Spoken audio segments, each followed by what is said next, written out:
अस्सलाम वालेकुम and welcome to the experts line. आज के इस सेशन में हम डिस्कस करेंगे molar mass calculation, practice exercise 1 और क्वेश्चन 21 जो कि मोलर मास कैलकुलेशन से ही रिलेटेड है। तो सबसे पहला सेक्शन है इस वीडियो का, how to calculate the molar mass. Practice exercise 1 में आपको दिया है calculate the molar mass of potassium permanganate. तो मोलर मास को डिफाइन करते हैं कि sum of the atomic masses of the elements in a compound, यानी किसी भी कंपाउंड में मौजूद एलिमेंट्स का एटॉमिक मासेस अगर आप कैलकुलेट करें और उनको सम कर दें यानी जमा कर दें तो उससे मोलर मास ऑब्टेन्ड होगा। तो molar mass of potassium permanganate में आपने सबसे पहले एलिमेंट्स को आइडेंटिफाई करना है कि इसमें कौन से एलिमेंट्स मौजूद हैं और हर एक एलिमेंट के एटॉमिक मास को आपने निकाल के जमा करना है। पोटाशियम परमैंगनेट में आपके पास पोटाशियम, मैग्नीज और ऑक्सीजन मौजूद है। पोटाशियम का एटॉमिक मास 39, मैग्नीज का एटॉमिक मास 55 और ऑक्सीजन का एटॉमिक मास 16, जिसको हम 4 से मल्टीप्लाई करेंगे क्योंकि यहाँ 4 ऑक्सीजन मौजूद है। इन सब को जमा करने से आपके पास 158 ग्राम्स पर मोल ऑब्टेन्ड होगा, जिससे हम ये मतलब लेते हैं कि पोटाशियम परमैंगनेट का मोलर मास 158 ग्राम्स पर मोल है।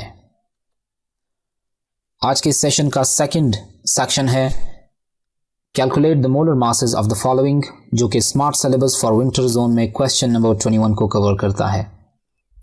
सबसे पहला है अमोनिया, H2O, H2SO4, इथेनॉल और अमोनियम ब्रोमाइड।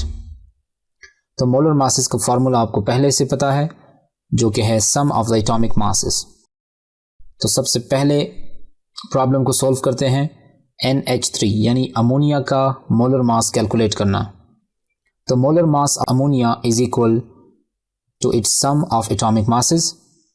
तो सबसे पहले इसके एलिमेंट्स को आइडेंटिफाई करते हैं, जो कि नाइट्रोजन और हाइड्रोजन है। नाइट्रोजन का एटॉमिक मास 14 ग्राम्स पर मोल और हाइड्रोजन का एटॉमिक मास 1 ग्राम पर मोल है, जिसको हम 3 से मल्टीप्लाई करेंगे क्योंकि यहाँ 3 हाइड्रोजन्स मौजूद हैं।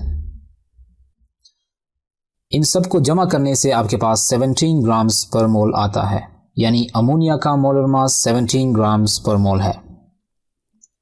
नेक्स्ट है आपके पास H2O यानी कि वाटर।